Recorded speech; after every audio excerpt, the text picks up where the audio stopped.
Hi everyone and welcome to another episode of Beyond the Barclay with me, Jez Davies. This week I'm joined with Cillian O'Grady. Hi Cillian, how are you? Very good, Jez, very good. Nice to talk to you. No, you too. And really, as I said previously, thank you very much for coming on today. If you could just give us a little bit of an introduction about yourself, where you're from, and perhaps sort of how long you've supported Norwich for as well. Yeah, absolutely. So I'm Cillian, born and bred in Dublin in Ireland, where I still currently live. Lived here all my life, apart from a few years in Dubai. Oh, lovely. I've been a Norwich supporter since 1982. Okay. And in the last couple of years in particular, now that I've a bit more time in my hands, I've really made it a mission to get to see the Canaries play as often as possible. That's really good. I think, again, something we touched upon is you're actually awarded fan of the year. Maybe is it 2002? Sorry, not 2002, 2022, 2023. Just talk to us a little bit about how that came around and, you know, what that meant to you, I suppose. Yeah, absolutely. Yeah. So that was strangely actually the previous year. Like the process basically is that anybody can get nominated, and then the club will do a short list, and then your peer fans will vote for the from the top three for the winners. And the previous year, I was runner up alongside a lady called Cillian, a runner up to the late Amber Sheehy. Yeah. And you know, it was an amazing experience to be, first of all, be nominated by fellow fans, but then obviously to be selected as a runner-up. Yeah. And it was actually initially Amber's mother who contacted me the following year and asked me could she nominate me again, Okay. which I'm very humbled to do. And a few other people, including my long-suffering wife, who also nominated me, and knows the sacrifices I made and put me forward. And this time I got huge support from some surprising sources, but obviously from a lot of fellow fans, and was massively honoured. I mean, it's an incredible honour to be selected as fan of the season for the club you've supported so passionately. Of course, yeah, no, that's an excellent achievement. Well done, and thanks for everything you do again. And something I've seen quite a lot is on Instagram and Twitter is quite often, you know, 4 or 5 o'clock in the morning, you're getting yourself to Dublin Airport and travelling to all the games across the country. And talk to us a little bit about that experience and you know how you do it, I suppose. Yeah, I mean it's I don't know. People say I'm very dedicated. I think sometimes a bit of madness. For home games, I've sort of got into a bit of a routine. So I get up at 3:30. Oh wow! So Joan, my long-suffering wife, she does come with me occasionally. She's a season ticket holder as well, but very often for day trips, it's a bit much for her. So but she does get up and bring me to the airport. And I suppose I've got a bit of a routine. I always try and post a picture from Dublin Airport. It's a small community, believe it or not, you know, of fans going to football matches. Yeah. Obviously, there's not too many of us supporting the Canaries coming from Ireland. No. But they're, you know, depending on who's playing, I typically fly into Stansted going for a home match. Yeah. If any of the North London clubs, Arsenal, Tottenham, are playing, West Ham, it's always full of Irish fans for those clubs. Yeah. Often then would bump into Man United and Liverpool fans. But actually, strangely enough, I've made some good friends who are Wolverhampton supporters. Okay. I regularly bump into them. Met them first, actually, at Norwich v Wolves matches. Yeah. But regularly bump into them in the airport, depending on where Wolves are playing. So it's a funny experience meeting up with other football fans in the airport. And then normally I get the train from Stansted to Norwich. Thankfully, there is a direct train. It doesn't run terribly often, especially not at weekends. Yeah. And, you know, I normally get to Norwich by maybe 10:15. Yeah. And then my normal routine will be to usually I go to the South Stand reception and meet the players coming in. Okay. It's always nice to say hello to them and welcome them in. And afterwards, I tend to go up to the Queen of Iceni to meet up with a few friends. And if there's any other Irish supporters over, that's usually where they will go. Yeah. There's a particular steward there who's having his breakfast, Joe McKenzie, he's an Irish Canary, originally from Northern Ireland. He's 52 years a steward for Norwich, which is an incredible achievement. That's brilliant. Yeah. And you meet up with him and a few of the other stewards, and then I head to the gun club pre-match, meet up with some friends there. I usually see some interview with either a legend or a youth player before the game.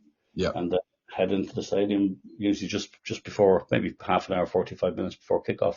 Oh, nice. And so sort of jumping into some of the questions I set you then, and how did you become a Norwich City fan? Obviously being born and bred in Ireland, what was the journey there? Yeah, it's funny, like growing up, my interest in sport was more to do with Gaelic football and hurling, which are two sports I played. Now, I did play football in school, but, wasn't particularly good. And the Irish football team back in that time wasn't particularly good, so I just took a shine to Cillian. Right. Very first game I can recall watching was Southampton in the FA Cup final, I think in 1976. Mm-hmm. I supported Southampton then, and Cillian then left, I think, the following season and went to Man City. Yeah. Who weren't no great shakes back then. And I supported them, and then he eventually, after a couple of short loans, he moved to Norwich. That was, I think, 1982. And then when he left Norwich in 85 or 86 to go to Portsmouth, I just said, no, I'll stick with Norwich. And I've supported them ever since, and there was no other real reason. I had no connections with Norwich, even though I loved the city. People incredibly friendly, but it's, if I'd known maybe where Norwich was when I started supporting them, I might have picked a different team. Do you know what I think? When I spoke to Ken, he said a very similar thing. It's particularly where you guys are based. It's still a bit of a. It probably only takes you about an hour to fly, doesn't it? But then then the journey's longer probably when you reach the other end. Absolutely, it's probably one of the hardest grounds for us to get to from Ireland. Yeah. Because obviously there's a lot of clubs around London and Manchester and Birmingham, and we've a very good flight service from Ireland generally, but unfortunately there's no direct flights to Norwich anymore. So from Dublin, so it's a bit of a trek, but it's well worth it usually. It's a great experience. I think I might be wrong in saying this, but Ryanair, other airlines are available. They are looking to bring that Dublin to Norwich flight back at some stage. I'm sure I read that somewhere. I would be very surprised if they didn't. I mean, obviously, when you've started flying in and out of Norwich to places like Alicante, I think in Malta, there's an interesting pattern. One thing we do have in Dublin and also in Shannon is it's one of the few locations in the world that has US immigration. Right. So there's a huge amount of people from England and Scotland, but England in particular, who would fly into Dublin going to the US rather than flying direct from the UK just to avoid immigration in the US. Yeah. So you see a lot of people coming in from regional airports like Bristol and Cardiff and Newcastle and places like that, and flying onto the States and doing the same on the way back. Right. So there's an opportunity there for people from the Norfolk area who would want to go to the US. It might be a good route for them. Yeah. So there's an incentive probably there for Ryanair, but again, otherwise it's not. Probably, I mean, Ryanair obviously started with the tourist type routes, and of course, Dublin probably wouldn't be a top tourist destination for people from Norfolk. No, maybe not. But I mean, talk to us a little bit about Cillian then, because this is not a player that has been regularly featured on the pod before, but it's probably a player that we all know and love. What sort of era did he play for Norwich? What did he win with Norwich, and what sort of person was he? Yeah, so I suppose, I mean, obviously after football he very much moved into horse racing, and is a very renowned horse trainer now. I have no interest in horses, so I couldn't really tell you. I know he's had a lot of winners, but I have no real idea. I haven't followed him in horse racing. But he was a pretty successful striker for England. Yeah. Had the famous windmill goal celebration. And he joined Norwich, I suppose, towards the end of his career. Like he would be known predominantly as a Southampton player, and I think had 2 stints with Southampton.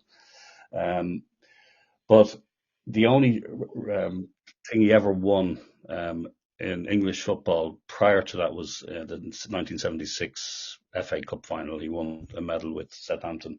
Yeah. And then he was in the winning team of the Milk Cup final in 1985. Yeah. So they're the only 2 English honours he has, despite being a fairly prolific striker for England. Of course.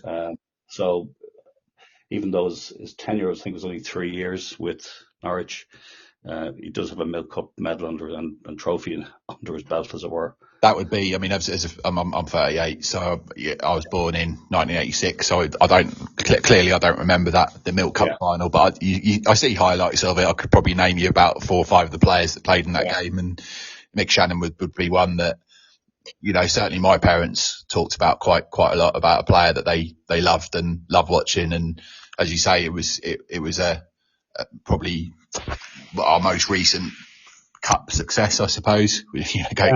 Going back nearly 40 years now, it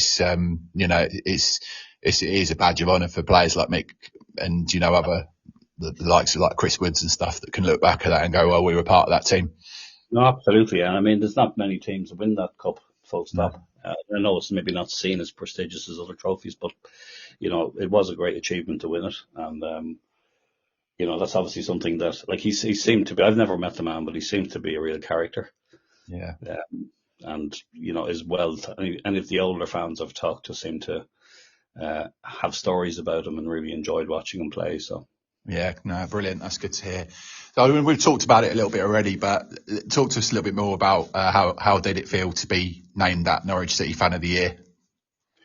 Yeah, I mean, it was one of the things that was interesting is I was really shocked at the level of support I received from other fans. Given that I'm not from Norwich and don't live in Norwich, and historically a lot of people who'd won the award have done a lot of good, I would say, in the community of Norwich. Yeah. So there's a lot of prestigious people had won the award. Obviously, it's named in honour of Michelle Dack, who was a lifelong supporter. Of course, yeah.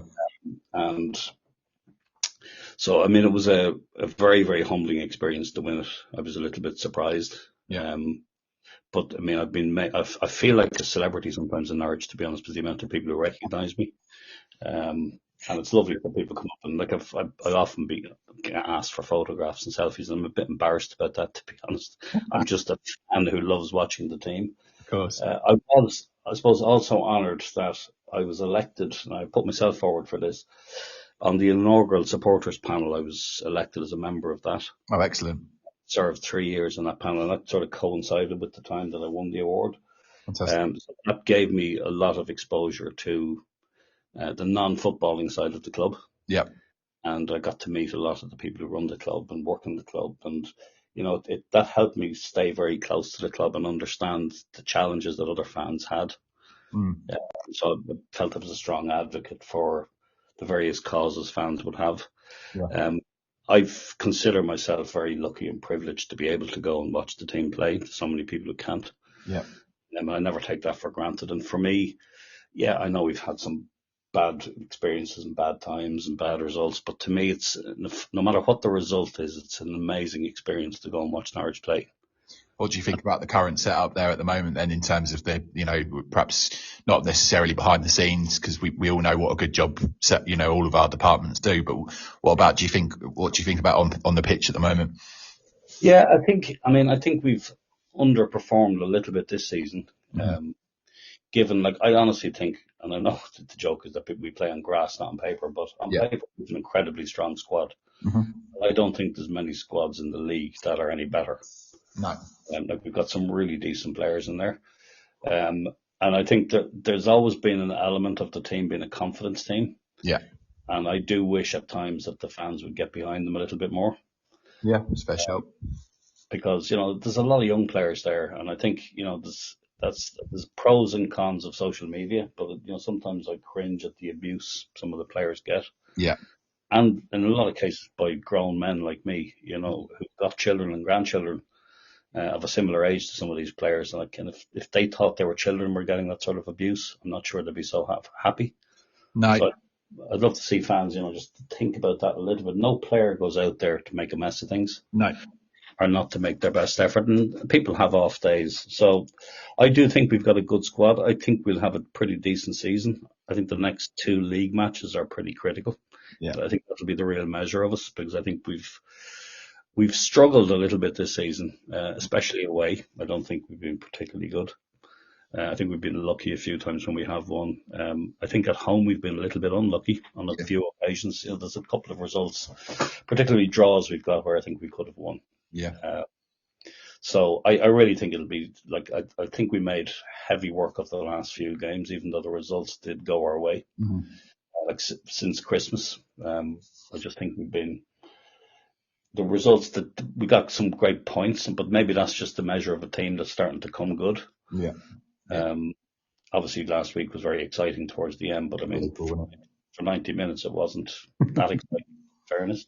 And I think we made hard work at QPR and even Luton. I just thought we were, could have gone either way. Yeah. So I really think Sheffield and Leeds will be a real test as to how far we've come. I do think we should have beaten Sheffield at home. Yeah. I think, if truth be known, I think Leeds are probably the best side I've seen play in Carrow Road this season. Yeah. And I think we were lucky to draw with them. No, I agree. I think I think Leeds will probably not walk the league, but I think they'll finish top. I don't think it's any fluke the work that Daniel Farke's doing there at the moment. It's similar to the second season he had with us, really, wasn't it? But I think in terms of Norwich, I agree with everything you say. I think the consistency aspect's the one for me. I think we've been very unlucky with injuries and suspensions. Whether that's because there's a bit of an issue in terms of discipline there, but I think that can be worked upon. But sorry, Carrow. I was going to say, it's funny on the injury one. I'm not really sure. Like, we seem to have this pattern season after season of these unlucky injuries. I mean, there has to be something behind it. Of course. Like, I think every season we've had some players have been out. Like for me, Sargent's a big worry. Yeah. Like his injury hit has been a fairly consistent issue with him. Yeah. He's a great player when he's on form, but like, this is not the first season he's been injured. No, agreed. No, it's worrying with him, isn't it? Because it does seem to be a consistent. It's every season pretty much, isn't it? Where we lose him for 2 or 3 months because of whatever reason. I think it was ankle last year, wasn't it? I don't know what it is this year. I think it was a muscular injury this year, wasn't it? Yeah. Hopefully it's something that you can overcome, because you're right. If he hits the ground running, he'll score 20, 30 goals in the Championship comfortably. Oh, absolutely. Yeah. Sorry. That's all right. So moving on. So again, something we've already talked about, but what's the biggest challenge of travelling from Ireland to watch the games?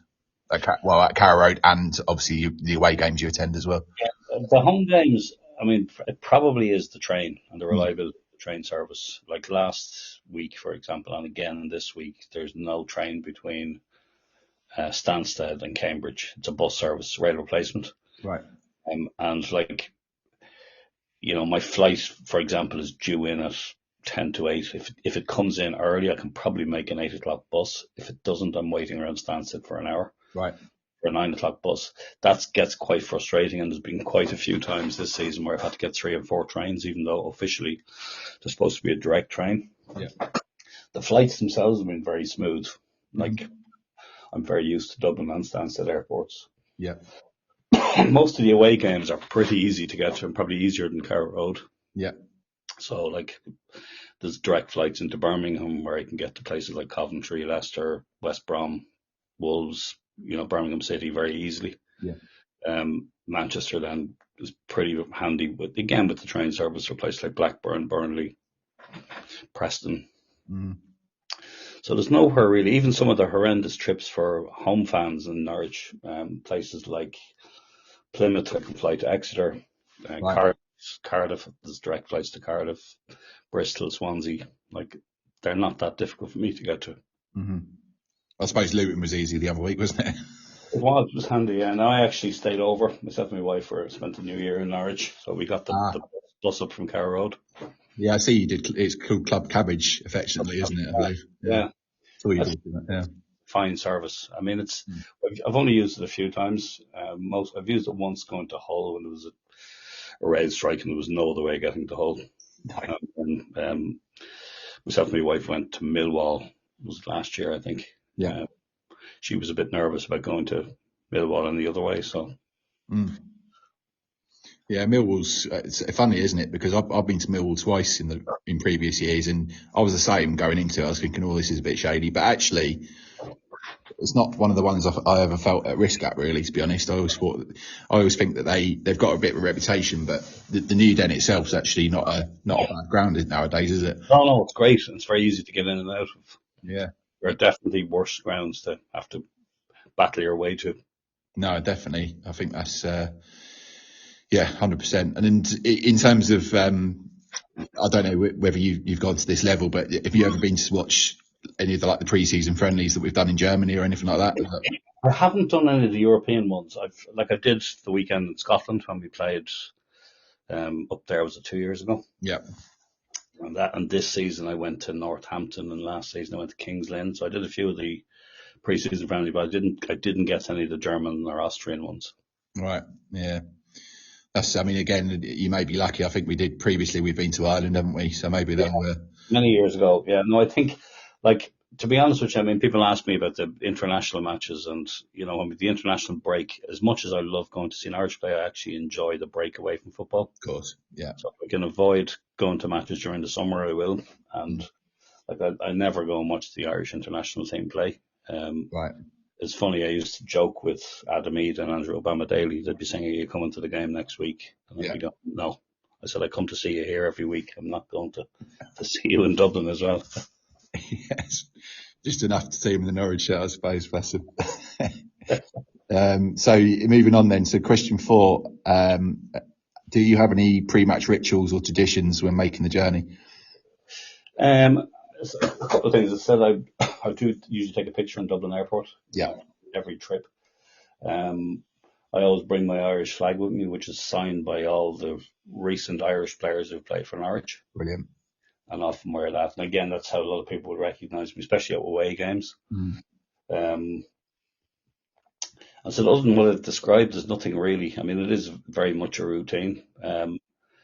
It's funny how you get to know security guards and customs officers when you're going through the airport that often. So in Stansted Airport, for some bizarre reason, they seem to employ a lot of Ipswich fans. And we have a bit of ribbing every time I come through. Brilliant. Yeah, I was going to say, it's not a million miles away from Ipswich, is it? So yeah, that would figure, actually, yeah.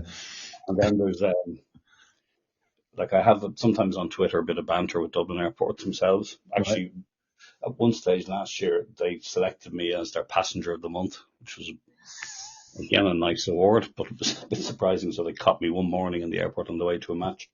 Yeah, and then this award.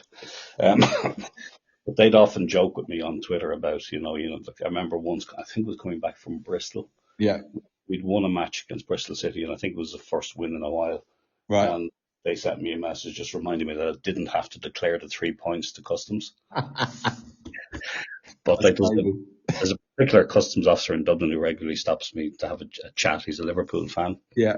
And he'd often see me coming back from matches late on a Saturday night, and he'd be asking me how we get on. And there was actually one day we had a bit of banter because there was an Ipswich fan coming in behind me. Right. Now, you'd never see Ipswich fans in Dublin when they were in any league except the Premier League. Of course. Which meant you never really saw them anyway. So I used to joked with this guy one day that he should be stopping your man from bringing, because he had a Liverpool or an Ipswich shop bag with him with a jersey in it. I'm saying to him, that has to be illegal to be bringing that into this country. Should have been confiscated, shouldn't it? Yeah, exactly. And destroyed, yeah, absolutely. Obviously, you talked about some of the Irish players there, and I think it'd be remiss not to perhaps talk about a few of those. So, obviously, you've already mentioned Ida and Omobala. Is there any sort of other standout? And there's the obvious one, which we will talk about, but is there any sort of standout Irish players over recent years that you'd want to sort of give a bit of a shout out to? I think obviously this season in particular, I think Shane Duffy's done very well. Been brilliant. He obviously got a bit of stick in previous times for on and off the pitch stuff, but yeah, a real trooper. And, he seems to be doing really well this season. I think he's one of our top players. I think there's always been, and it wasn't the reason I ever picked Norwich, but there's always over the years been a strong Irish connection with Norwich. Yeah. And interestingly enough, the one trip I did do to Norwich, which is the only time I've ever been in the away end, was when the Republic of Ireland ladies played the Lionesses during the summer. Okay, yeah. I went up for that and actually was chatting in the away end to a man who also probably was never in the away end. That's Year.Cillian. Okay, interesting. He was there with his daughter. So, yeah, I'm always happy to see Irish players in the squad. Tony Springett hasn't obviously done much at club level, but he's started to do well, or had done well before his injury for the Irish under-21s. Brilliant. And I do think, and I watched him on the television last weekend, I think Adebiego, who's out on loan in Dundee United, I think he's a fine player as well.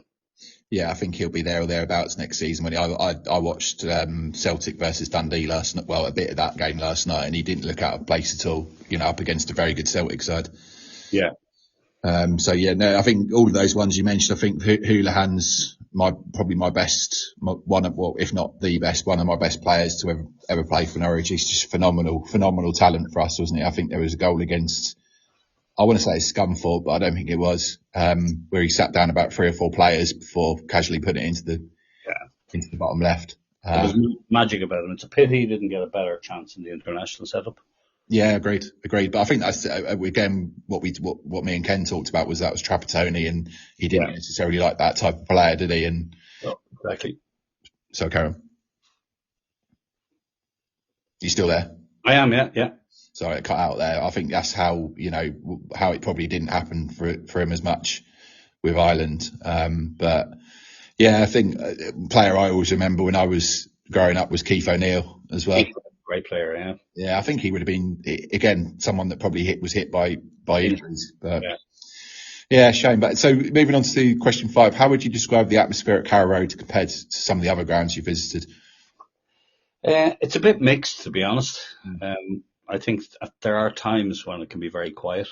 Yeah. And we don't get behind the team as much as we could, and sometimes even I've seen us go against the team, which I don't think is particularly helpful, especially during a game. Yeah. I remember, and he wouldn't have always been my favourite player, but I remember Billy Gilmore being booed off at half time. Like, he was a young fella. Yeah. No wonder he wanted out of the club fast. But I mean, that certainly wasn't going to help anybody on the team in the second half. No. So I think there have been occasions when the atmosphere has been buzzing and been amazing. But it's not consistent that way. No, I think the best I ever found it since I've supported Norwich was the FARC season, where it was the second one where I think the turning point, or there is a specific phrase for this, but I'll be buggered if I can remember it. But the turning point for me was when we lost 1-0 to Stoke at home, and rather than what I was expecting was, as you said, sometimes the Norwich fans or just football fans in general can sort of boo a team after that kind of result. I think every single fan stood up in that ground and applauded the team off. Yeah. Because they could see what the team were trying to do. It's unfortunate that we came up against a typical, I don't know if it was Tony Pulis at this time, but a Tony Pulis type team. Yeah, of course. And lost 1-0. Yeah. I think that was a measure of the time then, just, pre-COVID. Everyone seemed to be sort of riding on a bit of a crest of a wave. We won the league at a canter, and did the fans have anything to do with it? Potentially, because I think, the players probably looked at that and thought, wow, we've lost the game here, but we're being applauded off. Yeah. It's funny. It's one thing I learned on the footballing side by being on the panel, which really surprised me, because I've had these discussions with some of the executives in the club who, this is at a time in particular, it's probably, I don't know, maybe 2 years ago, where there was quite a bit of tension between the fans and the club, and certainly between the media and the club. And, I remember the people in the club, some of the executives sharing how negatively some of the fan behaviour was impacting the players. Yeah.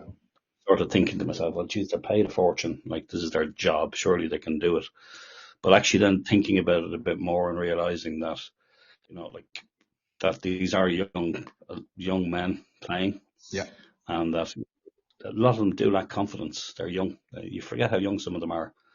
And, realising that, if the fans just got behind the team a bit more, the team, and definitely, and managers have a big role to play, and I think JHT has done a good job in terms of, constantly recognising the importance of the fans in I think in a genuine way. No, definitely. And there's no question about it. You can see when the fans get behind the players, how the players react. And for a lot of time, generally speaking, the response to the team, for the most part, is pretty positive at away matches. Yeah. Now, I think possibly the reason for that is you get a lot of diehard fans at away games. I appreciate that not everybody has the privilege of going to away matches, but you get all those fans together who tend to be vocal, where they tend to be spread out across Carrow Road. And generally speaking, you can see the love between the fans and the players. And when that's going well, the players tend to rise to the occasion. And the fans, I think it helps that the fans do applaud the team, even for days when they didn't get a great result. Yeah, I think so. I think certainly if we can bring that mentality, I suppose, back to where we were, and it's all about expectation management as well for me, because we're probably not expected, or we at least weren't expected to perhaps do much this season, because we all kind of, I don't want to be speaking for every single Norwich fan here, but I suppose with the new director of football, sporting director, and the new manager, I suppose everyone kind of thought this might be just a bit of a warm-up season ready for the main event next season, and anything we did get would be a bonus. But I suppose it's all about kind of just making sure that everyone's comfortable on that journey. Yeah, I mean, it's one thing that from a personal perspective, I've always been quite an ambitious person and also reasonably optimistic. Call me a happy clapper if you like, but I've always, and I've even challenged the club at the panel meetings about this, of needing to be a bit more ambitious. Yeah. So I haven't really bought into this transitional season idea. I mean, that's what it ends up being. That's what it ends up being. But I think you have to have the aspiration to want to go up. Of course. And believe in that and play for it. And I think the more people use excuses, I think the standard, it doesn't matter what the outcome is at the end of the day, but I think if you don't set yourself a high bar, you're never going to hit a high bar. Do you know that kind of way? No, yeah, I agree. And I don't think for one second they've sat there at the start of the season, Napper and Four Up, and gone, let's write this season off. It's all right. We've got a year. I reckon they're sitting there going, well, look, we've got a decent squad here, and we've added to it, and let's see what we can do. But I think there's always that at the back of my mind that thinks, well, as long as I see progression, not only this season as the season goes on, but then equally next year, if we aren't lucky this year, that we are actually challenging next year. Yeah, I think that would be the thing for me. Yeah, but I'd love to see, without turning on the team, but I'd love to see people, including the team, being disappointed if we don't make the playoffs, as opposed to saying, well, it was a transition, and make excuses for the mid-table. No, I'm with you. I'm with you on that. And hopefully, as you say, we do it. Moving on to question 6. What's been your favourite match you've attended as a Norwich fan? So there's 2 I can think of. I was thinking about that question. There's 2 that stand out to me. One, I think, was probably September 2019. Yeah. Against Man City. Brilliant. And we beat them 3-2. That's probably the best atmosphere I've seen at Carrow Road. I'd have to agree. I mean, right throughout the match, there was a lot of tension. There was excitement. I know we had a real makeshift team that day. But to beat the reigning champions 3-2, I think was amazing. And, I think people would have stayed all night in the stadium chanting. Yeah. Singing. So to me, that was probably right up there. The other one that stands out to me was when we knocked Tottenham out of the FA Cup on penalties a couple of years ago. Yeah, how's that game? Yeah. And as an Irishman in particular, I think it was an interesting one, because obviously Adam Ida scored one of the penalties for Norwich, and Troy Parrott, who's also Irish, missed for Spurs. So it was, didn't he? It was an interesting one, yeah. But that to me was, the atmosphere was, I mean, it's a fabulous stadium. The atmosphere isn't always great there, but having that, whatever it was, 9,000 Norwich fans there, really made for a great night. It was superb, wasn't it? I think it was either Dimmick or Pukki that scored because we were 1-0 down, weren't we? And then brought it back to 1-0. Because it was quite a similar result in the league game as well, I think, that season. But I remember the penalty shootout. I remember Todd Cantwell doing his kick-ups before the penalty, and Tim Krul's water bottle with all of the instructions on. Yeah, like there's things like that just go down in legends. And I can't remember who the player was, but not the night one of the Spurs players jumped into the stands and had a fight with someone. Oh, it was Dyer. Say that again. Kieran Dyer, no? Can't remember who it was. But anyway, it was the same night. So there's a lot of memories from that night. Yeah, I remember it because it was, I think, one of the Spurs supporters had a dig or had a dig at one of his family members, and he'd seen it. Brother. That's right. Yeah. For the life of me, I can picture him, but I just can't think who it is. Yeah. But you're right. Yeah, I've completely forgotten about that. The time I remember that from that game is because we got a train from Liverpool Street to the ground, and the train was like sardines, like something completely you've never seen it before. Yeah, well, I was staying in London that night, so it wasn't too bad. But I really felt for people who were trying to get back to Norwich that night, because I know that was a tight run to get out of there. Yeah, I mean, we did the journey on the way home, and it wasn't so bad because I'd had the sort of I don't know the right way of putting this, but the forefront of my mind just to say, well, we'll just hang on for a half hour, 45, just to let the trains sort of calm down a little bit before we headed back. But it was because it was only sort of 2 or 3 weeks after that we were obviously all in lockdown, weren't we? That's right, yeah, exactly. Crazy times. No, I'd completely agree with those two, to be honest. I think, I've some down the years, I don't know if you remember when we were in League One, and I also remember a night to Southend. I think we won 3-1. It might have even been 3-0 actually, but that was a fantastic game as well. Yeah. Some of those League One games were superb. Moving on to question 7. Are there many Norwich fans in Ireland, and have you ever met or connected with any of them? Yeah, so we have an Irish Canaries WhatsApp group. There's probably about 30 people on it. Okay.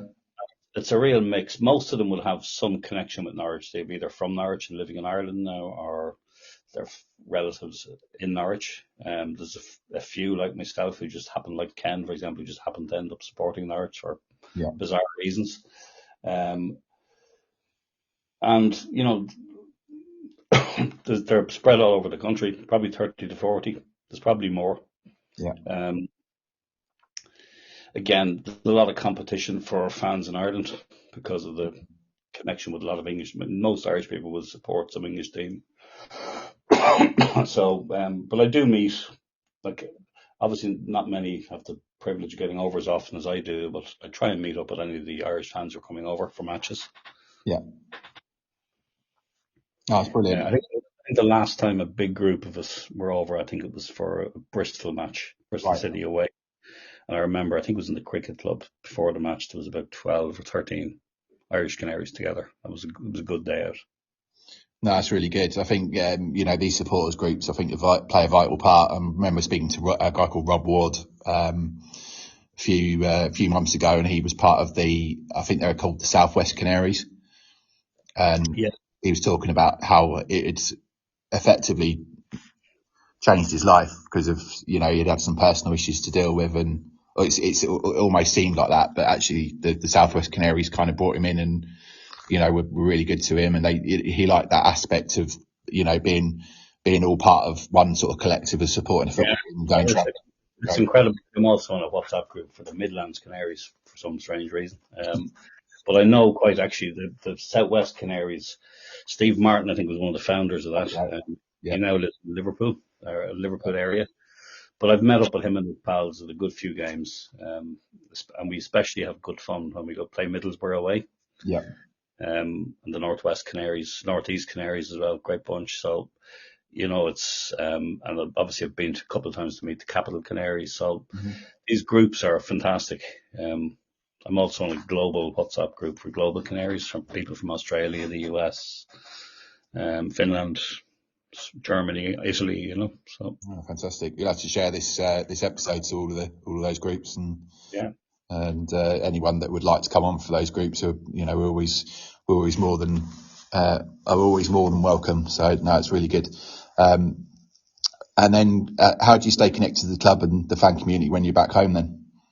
Yeah, I'm back home. I said the WhatsApp group, there's always, if there's any news, they're all pinging the different groups with people commenting on who's coming in and out, or who's injured, or who's been banned, or whatever. Social media, obviously, there's a strong groups there. And then I've obviously certain friends that I've met up with that, we just message each other when there's during the week or whatever. So, the Irish Canaries sometimes do meet up in a pub in Dublin to watch a game, but I'm always at the game, so I never really get to meet them that way. Of course. But it's a pretty active WhatsApp group we have, and there's hardly a day goes by that somebody's not talking about something. Did you do a Secret Santa? Did we do a Secret Santa? We didn't. Brilliant. No, that's excellent. Again, it's something that should be celebrated, and it can only be a good thing. And I mean, it's something where I spoke to Gulliver, who's based in the USA, and he's part of like the American one of the American fan groups, and he was saying, well, actually, Norwich do a fan group day, don't they? That's right. We did parade. I think I can't remember which game it was last year. I think it's the last match of the season at home this year. Yeah, so that's what he said. So the club actually, the previous years they've only given them like a week's notice, but now they've given them more notice, and actually that's proved to be a good choice because now people can actually plan for it a little bit more. I mean, the last time I was at one, it was very nice. We had a breakfast beforehand in somewhere close to Delia's in the general area of the club, and there was a lot of different supporters groups there. We're joined by Adam Drury, and I think Hooks was there. A few of the other club ambassadors. Darren Eady was there. Yeah, and it's not nice just to have breakfast with the other international Canaries, and then we had the parade at halftime around the pitch with the flags. With people from Japan and all sorts of places. So it was. Hopefully this year, given that there is that bit more notice, there'll be a few more people there. No, it'd be amazing, and it's again something that should be celebrated because the size of the club. We're not I don't mean any disrespect to this comment because I'm obviously a massive Norwich fan, but we're not a Man United, we're not a Liverpool that can attract perhaps this kind of massive global audience. But it's still nice to see that we've got fans all around the world. Yeah, but I mean, it was interesting when I was on the supporters panel. There was two of us that represented international Canaries, myself and a guy from the US, from the New York Canaries. Mm-hmm. And it was one of the things we used to constantly keep top of mind with the club was to keep reminding them that they should be doing more to attract international fans. Because if you looked, and it's probably not hugely different now, but if you look at the team, and I think it was most obvious on the back of a program where you'd see the names and the flags. We had so many international players in the squad from so many countries. Yeah. Like Pukki in Finland was probably the only place the club seemed to capitalise on. Yeah. But there's a massive opportunity with Sargent, for example, that I know the American Canaries were a little bit frustrated that the club maybe wasn't capitalising enough. Yeah. There's always American fans looking for clubs to support. Mm-hmm. And I was, again, at the time, I think we had 3 full Irish internationals in the team. Yeah. There was no real focus on trying to attract more in Ireland.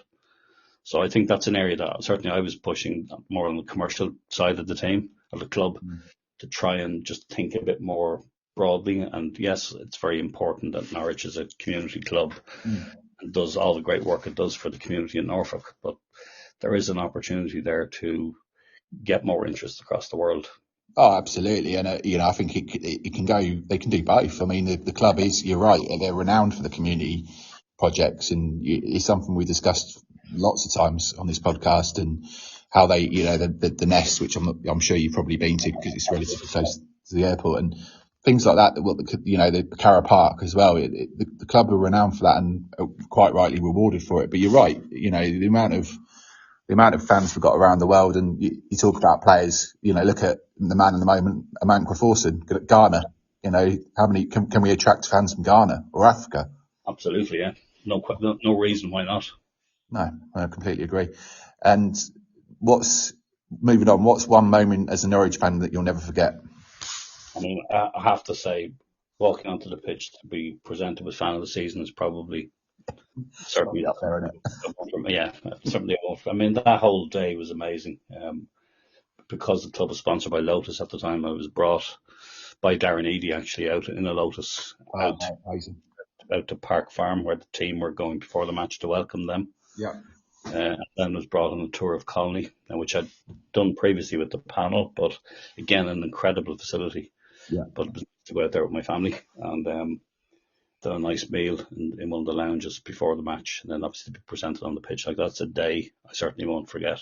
No, it's amazing, and I think the award is prestigious, isn't it? And it's nice that they not only give you the award and say, oh, there you go, Cillian, there's your award, see you later. It's actually they're making it a nice day for you, and they're taking you to these places, you're meeting all these legends, and At one point when you said about Lotus, I thought you were going to tell me that they bought you the Lotus Elise or something. No, they didn't give me the car, but I was driven as a passenger in a car with Darren, so it was an incredible experience. But that whole day just went by in a flash. I can imagine, yeah.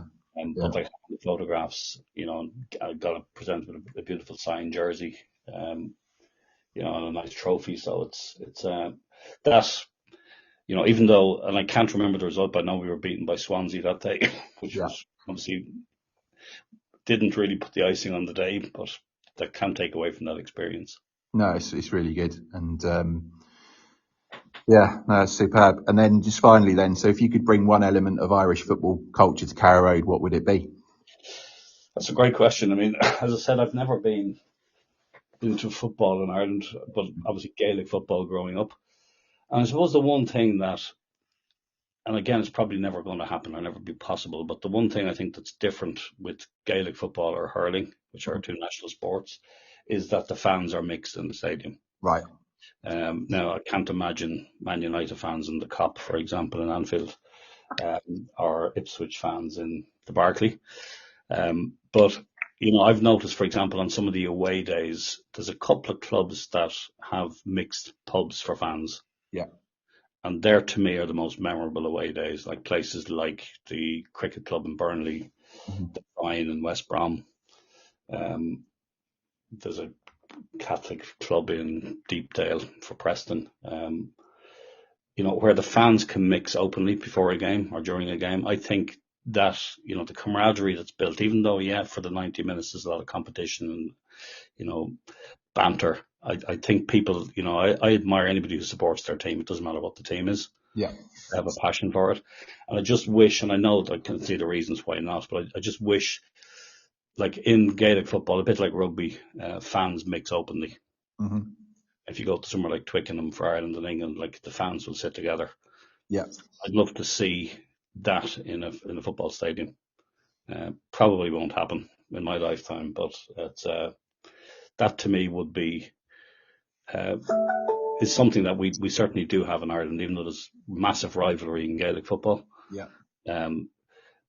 People can be put sitting beside each other and have the slagging and banter during a game with each other. Do you know what? It's something that I've seen not only this season when I've been to watch a bit of non-league football. I've been to watch a team called Hitchin Town that are based in Hertfordshire, also called the Canaries, by the way. And that's something where it does happen at non-league level in England. So you walk around that ground, and I've been wearing the Norwich stuff just because it's so like the Hitchin stuff. Why not? Yeah. So I walked past in a sort of a big Norwich coat, and a team from Lowestoft, or it was Lowestoft Town, came down, and these Lowestoft fans sort of clocked me in my Norwich coat, and they were like, "Oh, Norwich fan," and there was no malice. It was just a little bit of banter. I give it back, and there was just I never felt under threat, right? Yeah. I think you're right. I think if you could bring that that sort of level of camaraderie, I suppose, to sort of higher end football, let's call it. Yeah.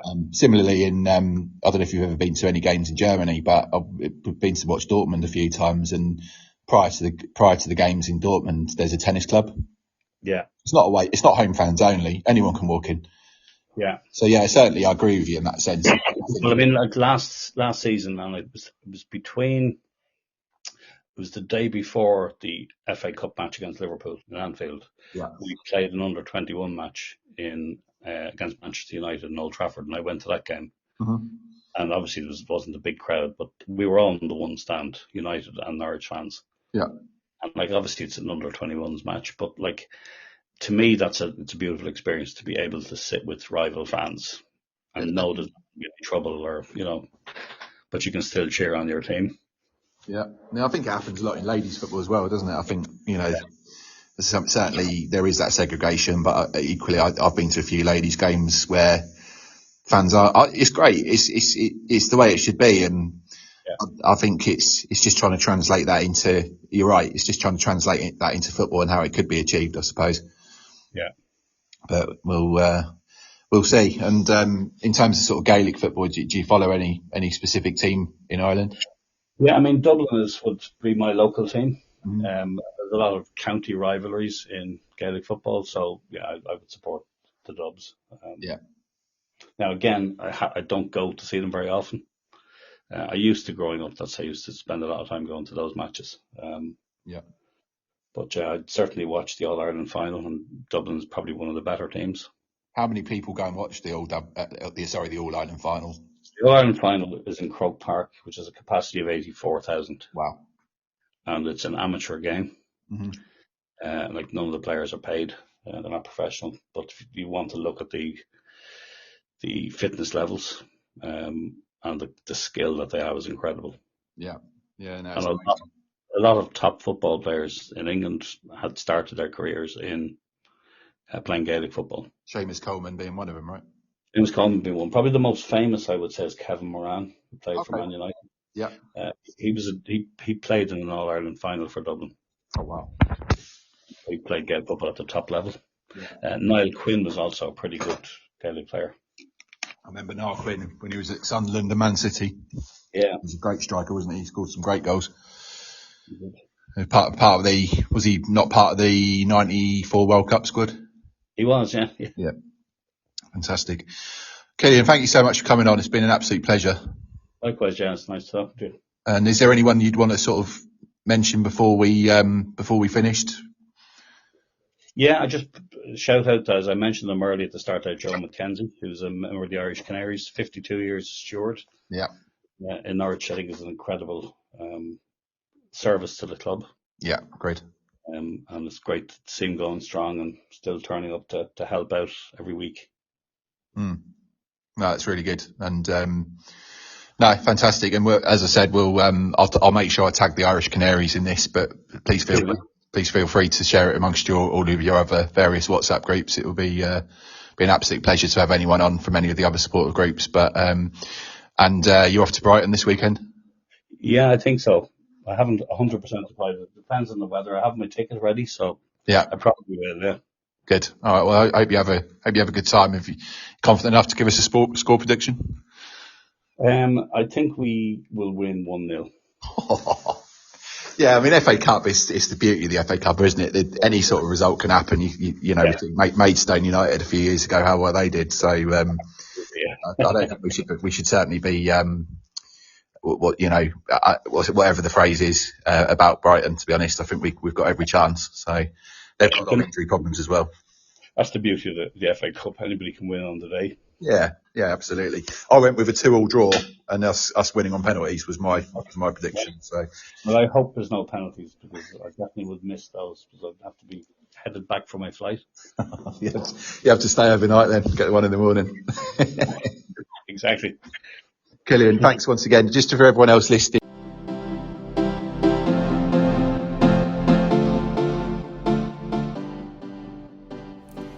That's it for this episode of Beyond the Barclay. Thanks so much for listening. Your support means the world to us. Don't forget to follow or subscribe on your favorite podcast platform and leave a review if you enjoy the show. You can also catch all our episodes on Apple Podcasts, Spotify, and YouTube. And if you've got any questions, stories, or topics you'd like me to cover, get in touch. I'd love to hear from you. Until next time, on the Ball City.